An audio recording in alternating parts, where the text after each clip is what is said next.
حضرت مولانا امیر حمزہ صاحب جو فرق ضالہ باطلہ کے سلسلے میں کانپور شہر میں بڑی محنت کر رہے ہیں اور اس فتنے کی سرکوبی کے لیے بہت کوشاں ہیں. اللہ تعالیٰ نے ان کی بات میں، ان کے علم میں اور ان کی صلاحیتوں کے اندر بڑی برکت رکھی ہے. میں ان سے درخواست کرتا ہوں چند منٹ وقت کے اختصار کو دیکھتے ہوئے پیش فرمائیں. نحمده ونصلي على رسوله الكريم اما بعد. مجھے یہ حکم دیا گیا ہے کہ آپ حضرات کے سامنے شکیلیت کا کچھ تعارف کرا دیا گیا. دیکھیں، شکیل بن حنیف بہار کے دربھنگہ ضلع کے عثمان پور کے گاؤں کے رہنے والا ایک شخص ہے جو دلی میں آیا اور دلی کے مختلف علاقوں میں رہا اور اس کو یہاں وہاں پر یہ سوچی کہ چلو کچھ دعویٰ کیا جائے. ہو سکتا ہے کہ اس کے دماغ کے تار ہل گئے ہوں، یا یہ بھی ہو سکتا ہے اس کو کسی نے خریدا ہو اور اس کام کے لیے کھڑا کیا ہو. اس نے اپنے بارے میں مہدی اور مسیح یعنی حضرت عیسیٰ اور حضرت امام مہدی ہونے کے دعویٰ کیا، اور پھر دھیرے دھیرے اس کے ماننے والے پورے ملک میں ہو گئے. آپ کے لکھنؤ میں بھی ایک بڑی تعداد ہے جو ان کے ماننے والوں کی ہے، بلکہ یہ جو ہمارا علاقہ ہے اس علاقے کی جو ضمنی بیعت ہوتی ہے وہ لکھنؤ میں ہوتی ہے. یہ لوگ دیکھنے میں جو ہوتے ہیں ایسا نہیں کوئی دیو ہو، جن ہو، بھوت ہو، بلکہ ہم جیسے انسان ہوتے ہیں. اور یہ لوگ جو متاثر کرتے ہیں، یہ لوگ جو متاثر کرتے ہیں بنیادی طور پر شکیلی حضرات، وہ اپنے تقوی سے متاثر کرتے ہیں، اپنی عبادت سے متاثر کرتے ہیں. آپ کو بتائیں، جب کوئی شکیلی آپ کے سامنے اگر آئے گا اور آپ یہ سمجھتے ہیں نہیں آئے گا تو یہ بھول ہے. آپ کے محلے میں آ چکے ہوں گے، آپ کو کانوں کان خبر نہیں ہوگی. شکیلی حضرات کے محنت کا یہ عالم ہے کہ ہم نے کانپور میں دیکھا کہ ایک ہی دن میں ایک ہی شکیلی جاجمئو میں محنت کر رہا ہے، شام میں وہ طلاق محل میں آ رہا ہے، اسی وقت رات میں وہ کہیں اور جا رہا ہے. اس طریقے سے محنت کرتے ہیں. اگر آپ یہ سوچتے ہیں کہ ہمارے علاقے میں، ہمارے محلے میں نہیں ہے تو یہ آپ کی بھول ہے. بہرحال شکیلی حضرات جو متاثر کرتے ہیں، متاثر کرنے کا طریقہ یہ ہوتا ہے کہ کچھ ظاہری عبادات وہ اپنی کرتے ہیں، جیسے اپنی بزرگی کا تاثر چھوڑتے ہیں. میری ایک شکیلی سے ملاقات ہوئی. اب وہ جب مجھ سے گفتگو کرنے کے لیے بیٹھا، پہلے وہ کہتا ہے کہ مجھے وضو کرنا ہے. یعنی جب ہم آپ سے گفتگو کریں گے تو وضو کر کے کریں گے. پھر وضو کر کے گفتگو کرنے جب مجھ سے بیٹھا تو اب وہ یہ کرتا ہے کہ مجلس کے آداب، بات سننے کے آداب، گفتگو سننے کا طریقہ بتاتا ہے. اب یہ چیزیں ایسی ہیں، ظاہر ہے یہ چیزیں دین کا حصہ ہے تو آدمی کو اپنی طرف کھینچتی ہیں یہ چیزیں، اس سے آدمی کھنچ جاتا ہے. حالانکہ ہمیں سوچنا چاہیے ایک شخص وضو کر کے گفتگو کرے، اس سے حضرت مہدی کا کیا تعلق ہے، اس کے حضرت عیسیٰ کا کیا تعلق ہے. کوئی شخص مجلس کے آداب بتائے، اس سے حضرت عیسیٰ کا کیا تعلق ہے. پھر بہرحال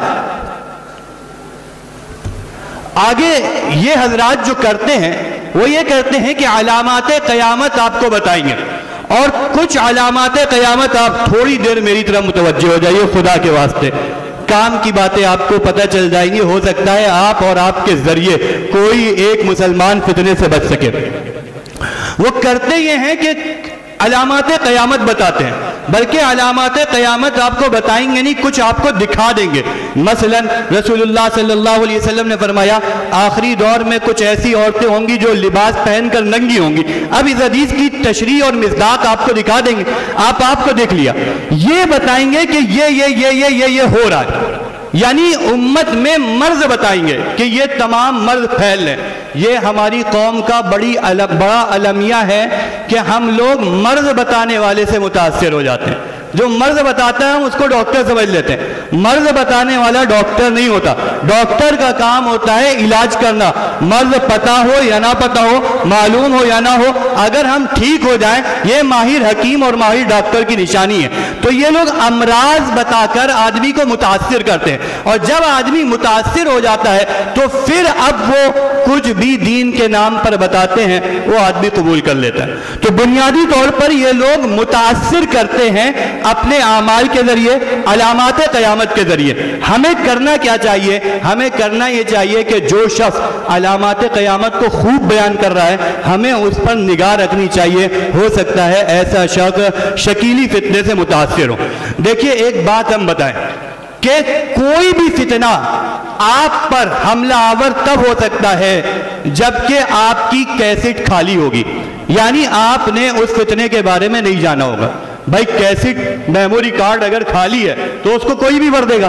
اگر میموری کارڈ کو پہلے سے ہم نے بھر دیا، ہم نے بتا دیا کہ بھائی حضرت مہدی کی علامت یہ ہے، حضرت مہدی کا نام حضور صلی اللہ علیہ وسلم کے نام پر ہوگا، ان کے والد کا نام حضور صلی اللہ علیہ وسلم کے والد کے نام پر ہوگا۔ آپ ابو داؤد شریف اٹھائیے، ابو داؤد شریف میں حدیث نمبر 4279 سے لے کر 4290 تک، 4200 موبائل پر بہت آسانی سے آپ لوگ نکال سکتے ہیں۔ حدیث نمبر 4279 سے لے کر 4290 تک امام مہدی کا بیان ہے۔ اس میں آپ کو روایات مل جائیں گی کہ امام مہدی کا نام جو ہوگا وہ حضور صلی اللہ علیہ وسلم کے نام پر ہوگا، ان کے والد کا نام حضور صلی اللہ علیہ وسلم کے والد کے نام پر ہوگا، وہ مدینے کے رہنے والے ہوں گے۔ جب یہ باتیں ہم نے اپنی عوام کو پہنچا دی، اب کوئی شکیلی اگر جائے گا ہمارے کسی فرد کے پاس اور کوئی بات لے کر جائے گا تو چونکہ ہماری عوام کو پتہ ہوگا تو وہ اس کی بات کو قبول نہیں کرے گی۔ بنیادی طور پر فتنوں کا شکار وہ لوگ ہوتے ہیں، بنیادی طور پر فتنوں کا شکار وہ لوگ ہوتے ہیں جن کے ذہن خالی ہوتے ہیں، جن تک کہ بات پہنچ نہیں پاتی ہے وہ لوگ فتنوں کا شکار ہو جاتے ہیں۔ تو یہ جو ہمارے عمومی اجتماعات ہیں، ان اجتماعات کے ذریعے یہی ایک چیز پیدا کرنے کی کوشش کری جاتی ہے کہ ایک عمومی ماحول بن جائے کہ ہم دین کے تعلق سے، عقائد کے تعلق سے، ایمان کے تعلق سے سیکھنے والے بن جائے بس۔ لیکن ایک بات، بس یہ آخری بات میں کہہ کے ختم کروں گا، یہ اجلاس حل نہیں ہے، مکمل حل نہیں ہے۔